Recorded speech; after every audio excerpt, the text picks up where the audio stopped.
Yesterday marked the beginning of the Jewish High Holy Days, with people across the city coming together to celebrate Rosh Hashanah, which we know is a 10-day period of repentance and introspection. Well, it's supposed to be the holiest and most sacred time of the year for Jews, is scarred by the ongoing and relentless fighting that we're seeing in the Mideast. Tensions are at an all-time high. Which makes tension feel high in our area as well. So we're joined by the NYPD Deputy Commissioner of Intelligence and Counterterrorism, Weiner. Thank you so much for being here, because we know how busy you are. We're coming off the UN General Assembly. We're right into the High Holy Days now. And I want to talk to you about just the undertaking that you're having to produce to keep us safe. We know tensions are high overseas. Have you guys been upping the safety protocols? What are you doing to keep New Yorkers safe here? Yeah, no, well, tensions are high and rising, and each major event or inflection point over the last year, we've come out and said heightened threat environment due to tensions overseas. Obviously, that's ratcheted up to a new level over the past couple of weeks with what's happening in Lebanon and beyond. And so, of course, whenever things heat up overseas, and especially given the High Holy Days, given the anniversary of October 7th, we're going to be increasing our police presence here. And there's a deterrent element, but it really is about reassuring people that they can go about their busy daily lives safely and happily, especially at this moment in time. What are some things that you learned coming right off of the UN General Assembly in terms of security? I mean, from our perch, things went fairly smoothly. I mean, we even had a visit from Netanyahu, and things remained calm. And I think that that's due in part the great work that you guys have done.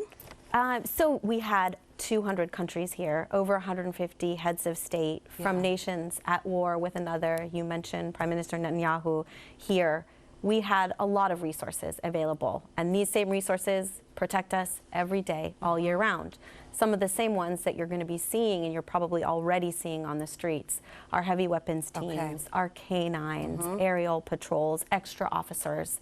So we do a full court press, and we do it so that for everybody, the major complaint is lots of traffic. With all the protests, too. I mean, we have the one on Monday scheduled, right? Protests. We've had protests every day. A lot of protests over the past year. We're going to have one on Monday. And, you know, we obviously understand people have a First Amendment right to protest, but we aren't going to tolerate disruption, criminality, and we're going to make sure that everyone in this city is kept safe. You guys are working really hard to do this. From drones to extra officers to even canines out there, you guys are doing a whole lot. What should New Yorkers do to make sure they're staying safe during this time, especially on October 7th? Two things. They should go about their daily lives, because it's our job to be concerned with the safety, but they should also remain vigilant. And we've been saying this for the last year, where we've really been existing in this heightened threat environment internationally. So if you see something, say something, tell an officer, call 911, call our hotline, 188-NYC-SAFE, but really go out there and enjoy. Beautiful weekend to come. We see drones in this video here. You guys were using that. Also canines. Tell us a little bit about the new program you've been spearheading. The 21? 21 new canines. These are explosives as well as electronics sniffing canines. Graduated a couple weeks ago. Each one, yes, I know. Hard workers. They are hard workers. And what's amazing about them is they're wonderful and adorable and keep people happy. Each one is named after an officer who was killed in the line of duty or died in the line of duty.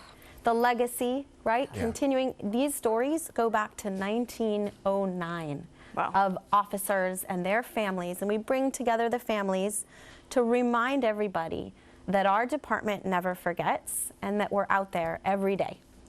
As we approach the 1-year mark of the October 7th attacks, are there credible threats? I know you guys are being really vigilant. Vigilant, thank you. I always got you. Are there any credible threats? Anything we need to know? So there are no specific or credible threats to the High Holy Days, to October 7th. But as we've been discussing, very heightened threat environment internationally. A few weeks ago, an individual was arrested up in Canada who had allegedly plotted an attack on a Brooklyn synagogue for October 7th, which is a good news story of our department and our FBI counterparts and our Canadian counterparts doing everything they can to mitigate threats before they materialize here, but no specific or credible threats. Right, so it may be quiet, but that's because you're foiling a lot of potential opportunity. We are always out there, we are always looking, but making sure things stay quiet. And as you mentioned, working with other departments, not just the NYPD, but Correct. I would imagine federal, state, and beyond. Yes, so this is absolutely a team effort, federal, state, international, private sector, and again, the public, making sure to surface stuff to us that they think is concerning. Yeah.